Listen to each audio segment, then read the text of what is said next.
Hi, good morning, good afternoon, good evening, whatever time it is. As always, happy whatever day it is, and welcome to Left Side of the Aisle. I'm your host. My name is Larry Erickson. You probably know that by now, hopefully. And for the next almost half hour, I'm going to be ranting away at things that I think you should know about. Any reactions to the show can be sent to me directly. The email address is whoviating, WHOVIATING at AOL.com. And if you didn't catch that, go to my website, Lotus Surviving a Dark Time, and you can get the email address in there, or you can leave a comment there. If you do email me, please, again, as always, include something in the subject line to make it clear it's not spam, and be a little patient about getting an answer. I'm a little slow about my email, but all right, so as I like to do whenever possible, try to do this every week, I like to start off with some good news. Over the past couple of weeks, actually, I've been able to give some good news about the minimum wage. This week, I have some more. 11 states are now planning on raising their minimum wage to at least $9 an hour between now and 2018, according to the National Conference of State Legislatures. And in fact, this number does not include some other states whose minimum wage will reach $9 an hour in that time, because they have a built-in system by which the minimum wage goes up over time in accordance with inflation or some other formula. So these 11 states are in addition to those. Of those 11, 9 of them will actually have minimum wages above $9 an hour. 8 of them will be above $10 an hour. And 1 of them will have an $11 an hour minimum wage by 2017.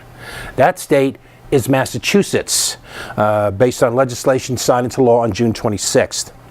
At that point, when it hits $11 an hour, Massachusetts will have the highest state minimum wage of any state in the country.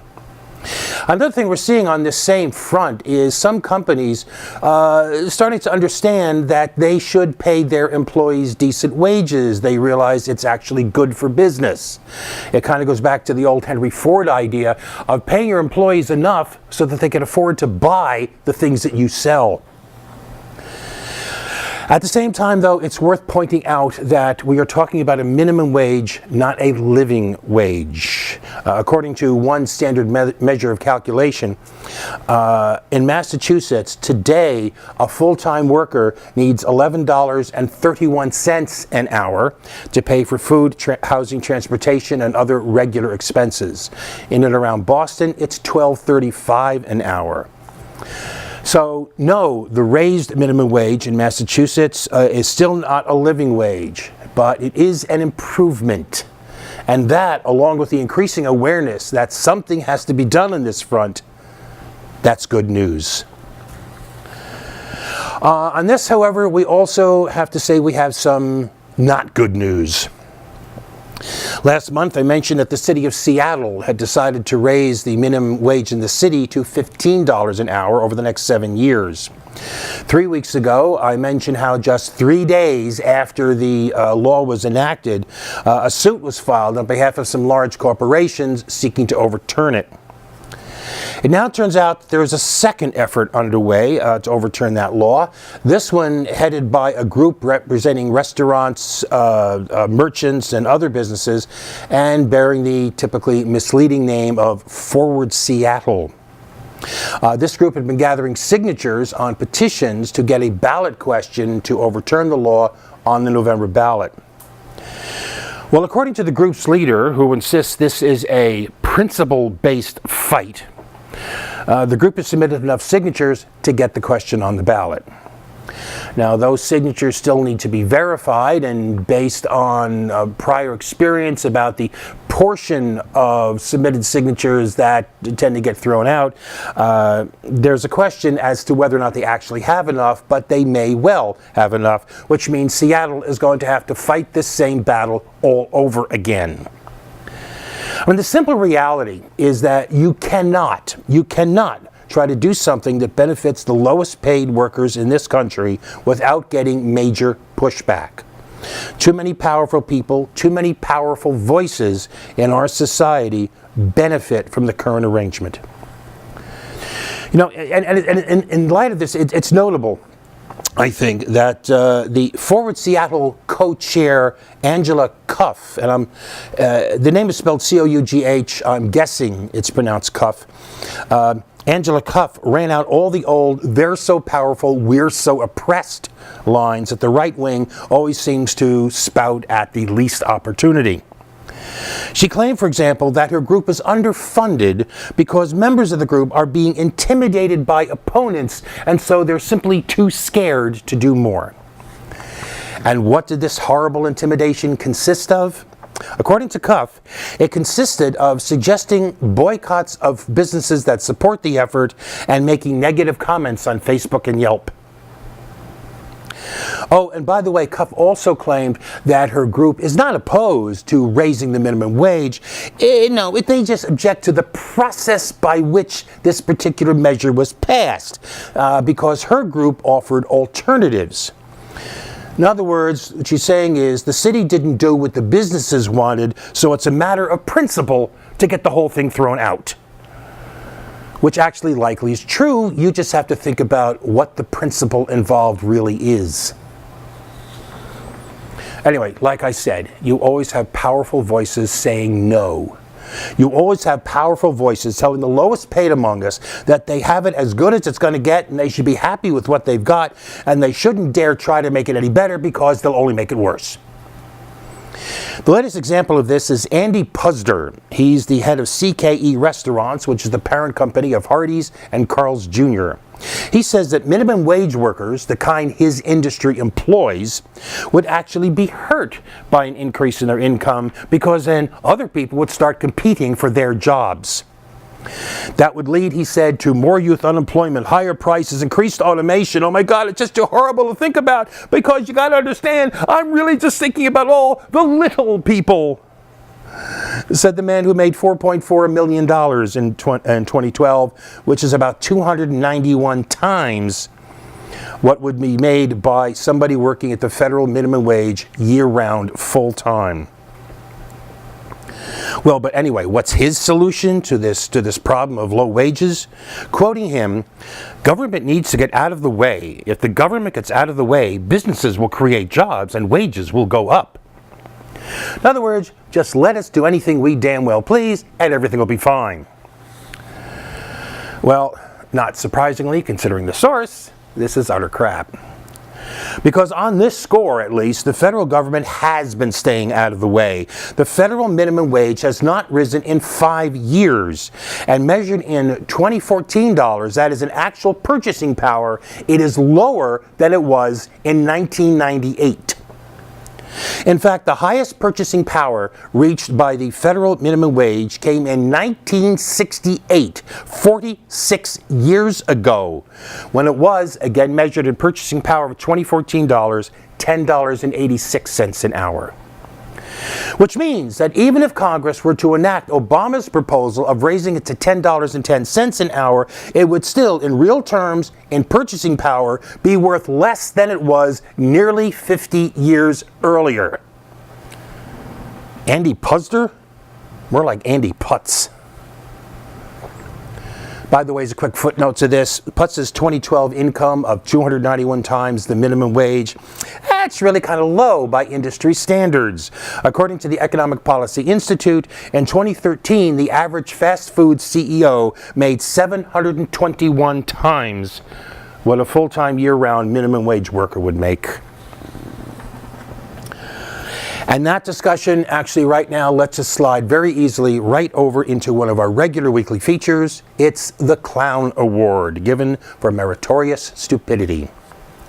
Now, I got to tell you, first off, I was seriously considering giving the Clown Award this week to the folks involved in this thing called rolling coal, which one side called pollution porn for dudes with trucks. Simply put, some truck fans are spending anywhere from $500 to $5,000 to pull out pollution controls from their engines and install switches that trick the engine into thinking it needs more gas, more diesel fuel, than it actually does. The result of that is that this fuel is incompletely burned and the excess is churned out of these smokestacks in as copious amounts of black soot. And this is being done, apparently, as a form of political and social protest against all things perceived as liberal, including hybrid cars, and all things Obama. One person said, in fact, that the attitude is pretty much, if Obama is into the environment, then we're not.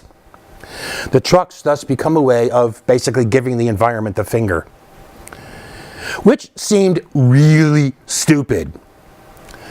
But then it occurred to me that these folks are actually spending money, sometimes thousands of dollars, to make their trucks run less efficiently, to make them waste gas, and thus even more of their money. And I realize that this does not even rise to the level of stupid. This is not stupid, this is moronic. So I let that slide.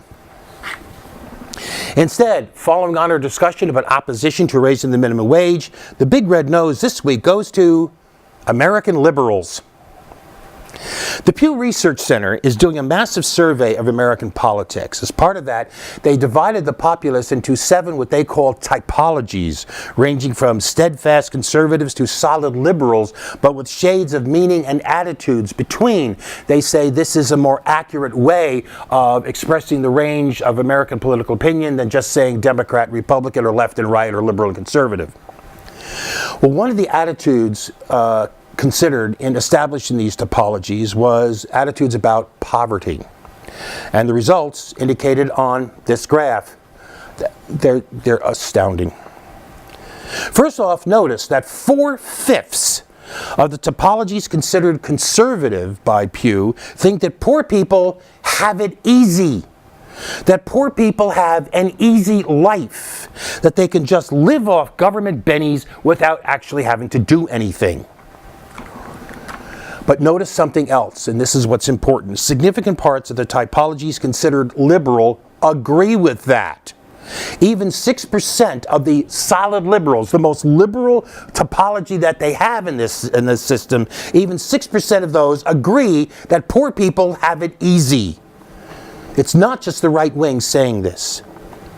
When you ask why people are poor, the results are pretty much the same. Most conservatives say it's a lack of effort on your part, but so do significant numbers of liberals, even some among the most hardcore. If you're poor, it's your own fault.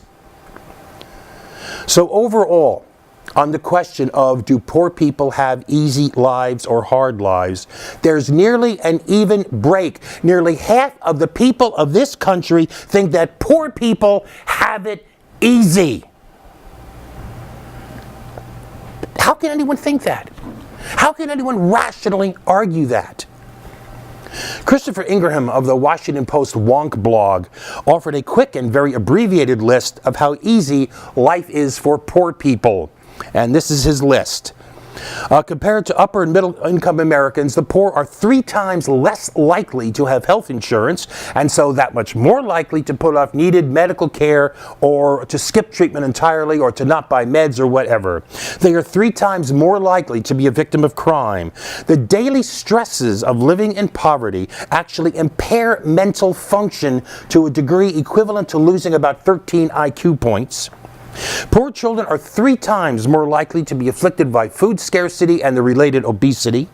Poor children receive a lower quality education in schools, and the ones who do make it to college are, partly for that reason, more likely to drop out. Poor Americans breathe dirtier air, they sleep less, they even have less sex, and their life expectancy is somewhere between 50 to 20 years less than those of affluent Americans. Someone else described being poor this way, and I'm going to quote this. Being poor.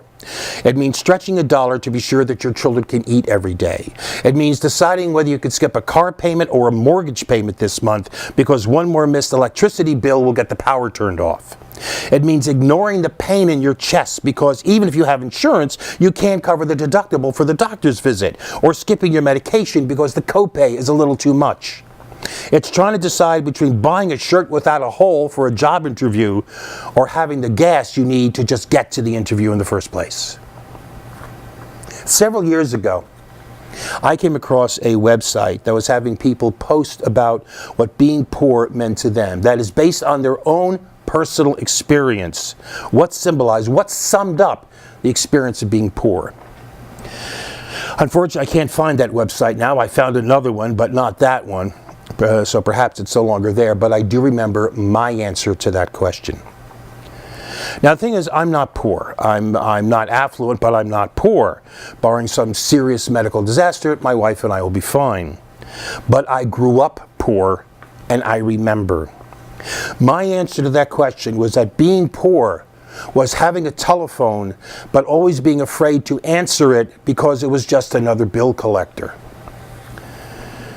More recently, at a time for my wife and I when things were harder than they are now, being poor meant seeing the dismissive condescension and the attitude of the person who was supposed to be helping us, but was instead irritated because I objected to being ignored for several minutes by the receptionist. Irritated, in other words, because I apparently did not know my place as a supplicant. Being poor is facing every day 100 limitations on what you would want to provide for your family, your spouse, your children.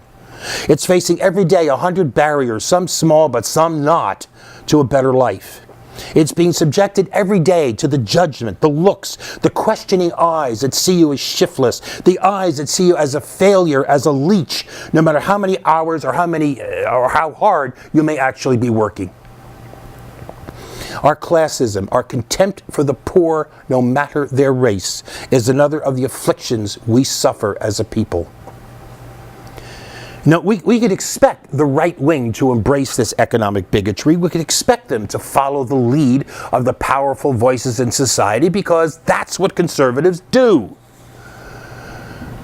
But it's not just the right. Significant number of liberals, those who proudly, even arrogantly claimed that they were members of the reality-based community, even some among the solid liberals, the most liberal of the liberals supposedly, share that bigotry. You are the ones that we could expect, that we should expect to know better. And too many of you do not. And that makes those of you who don't know better thoroughgoing clowns. And we are taking a break.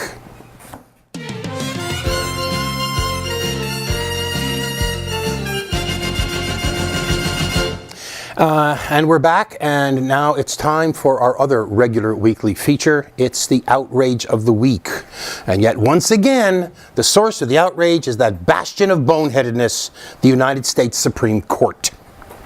But this is a special week, because this time it's not just the foul five, the maleficent majority that are the dimwits and doofuses here. It's actually the whole lot of them.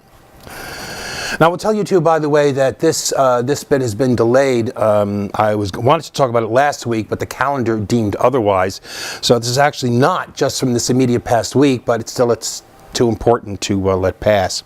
And in fact, it starts even earlier. Back on May 27th, the Supreme Court ruled unanimously that Secret Service agents cannot be held liable for violating the constitutional rights of protesters. They are, in essence, above the law, above even the Constitution. That was the effective meaning of a decision involving a demonstration against then-President George Bush in 2004. Bush was making a campaign stop during the election in Jacksonville, Oregon, and he decided on the spur of the moment to eat outside on the patio of the restaurant. Now, there were two groups of protesters, one pro-Bush, one anti-Bush, who each had designated areas for them to be in, and each were in their designated area. The thing is, when Bush decided to eat outside, the 200 or 300 anti-Bush protesters were half a block away, and they could be heard where Bush was. So the Secret Service told the police to force that group to a spot 2 blocks away, while the pro-Bush crowd could stay where it was, a block away. 7 of the protesters involved sued, claiming viewpoint discrimination. Lower courts agreed. But Johnny Roberts and the Supremes did not, saying the 2 agents who issued the order were immune from a lawsuit because they had good reason to move the protesters further away. And what was that good reason? Well, writing for the majority, Ruth Bader Ginsburg, whose concern for civil rights now seems to both start and stop at contraception, Ginsburg said that the anti-Bush crowd was, and this is a quote, within weapons range. Because, one of them might have had an Uzi hidden under their coat, or they might have gone to the rally with a grenade or two in their back pocket, just in case Bush decided to eat outdoors. Now, getting back to what Ginsburg actually said, she wrote that, quote, "Given the situation, the protesters could not plausibly urge that the agents had no valid security reason to request or order their eviction." Well, yes, they can say that. They can, because Stephen Wilker of the ACLU, who acted as counsel for the seven, this was just one of more than a dozen incidents in which Secret Service singled out for removal from a Bush event someone expressing opposition to Bush, even if that threat of that opposition consisted of nothing more dangerous than a slogan on a t-shirt. The court ignored that history in order to find that the Secret Service can, without needing anything to back it up, without needing to have any articulable reason, the Secret Service can simply assume that anyone expressing opposition to a president's policy is for that reason alone a physical threat to the president, and they can force him to leave the area. So says the Supreme Court. But now what the outrage here, what really makes this the outrage, is that a month later, on June 26th, this same Supreme Court, this same unanimous Supreme Court, ruled that a Massachusetts law creating a 35-foot buffer zone around the entrances to abortion clinics in that state, in Massachusetts, was an intolerable and unconstitutional affront to the First Amendment. 2 blocks for the president is fine. 35 feet for anti-abortion protesters is too far. Why? Because, in the words of Johnny R., quote, "Petitioners wish to converse with their fellow citizens about an important subject on the public streets and sidewalks." It's all about, as described by the lead plaintiff in the case, one Eleanor McCullen, gentle and loving conversations. All right, yeah, right. So how gentle and loving were the conversations that went on before this law was passed in 2007?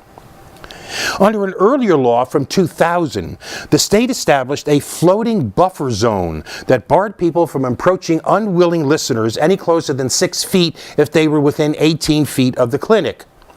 And if you think that's kind of complicated to follow, yeah, you're right. Thing is, under that law, during the time of that law, according to an ACLU friend of the court brief, anti-abortion protesters blocked entrances, surrounded arriving cars, intimidated and harassed arriving patients, even assaulted patients and staff. Patients and their escorts are subjected to a barrage of physical and verbal harassment. One clinic staff member recalled how a protester pushed her into a moving car that was entering the facility. According to most of these happened around Boston, and the Boston police said that the floating buffer zone was a failure. It was difficult to monitor and almost impossible to enforce.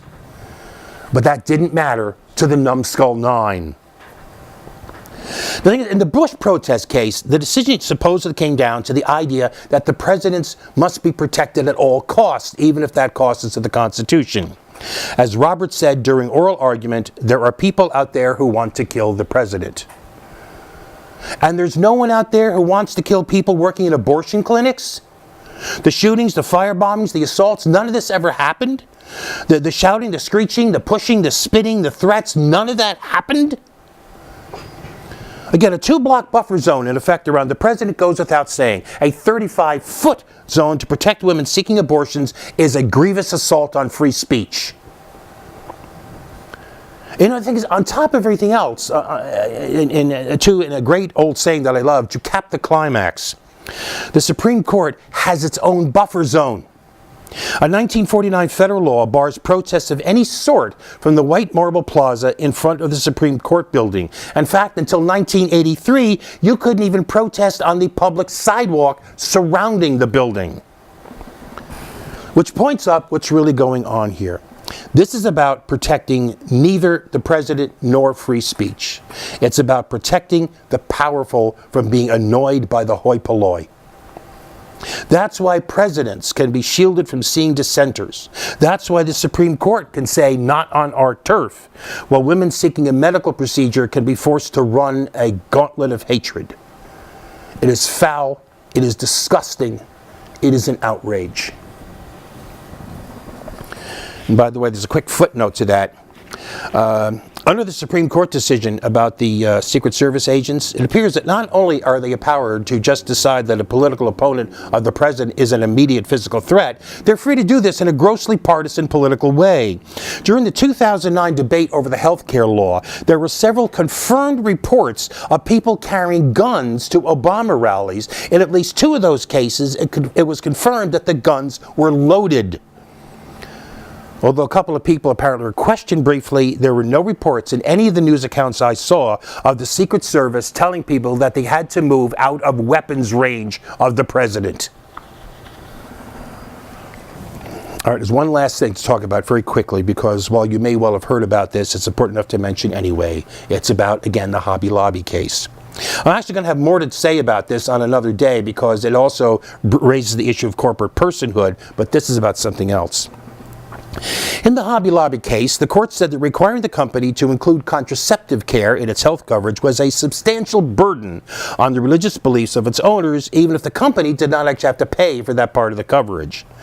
To prove that it was not the least restrictive alternative to achieving the goal of contraceptive coverage, the majority decided the accommodation available to religiously oriented nonprofits, which can simply file a form stating a religious objection to contraceptive coverage and so be relieved of paying for it, with the insurance companies picking up the tab. That, Sam Alito wrote, achieves all of the government's aims while providing greater respect for religious liberty. But just days later, 3 days later, on July 3rd, in an unsigned order, a majority of the court granted a temporary emergency injunction to Wheaton College, an evangelical Protestant liberal arts college in Illinois, allowing Wheaton College to continue to refuse to comply with the very accommodation the court just held up as the answer in the Hobby Lobby case. Wheaton argues that simply filling out the form is akin to providing abortions because it provides a process by which women will obtain contraceptive care. And while this is an injunction, not a final decision, it does give reason to think the majority will agree. The Foul Five's ignoring of the precedent, their attempt to simply remake constitutional law in their own right-wing image, has gotten so bad, so marked, that even precedents just 3 days old can be ignored if it suits their ends. This really has gone beyond disgusting. All right, that's going to be it for this week, okay? We're done. We're out of here. So for the moment, I'm just going to tell you that, well, I hope you have the best week you possibly can. Enjoy the summer. And for now, peace.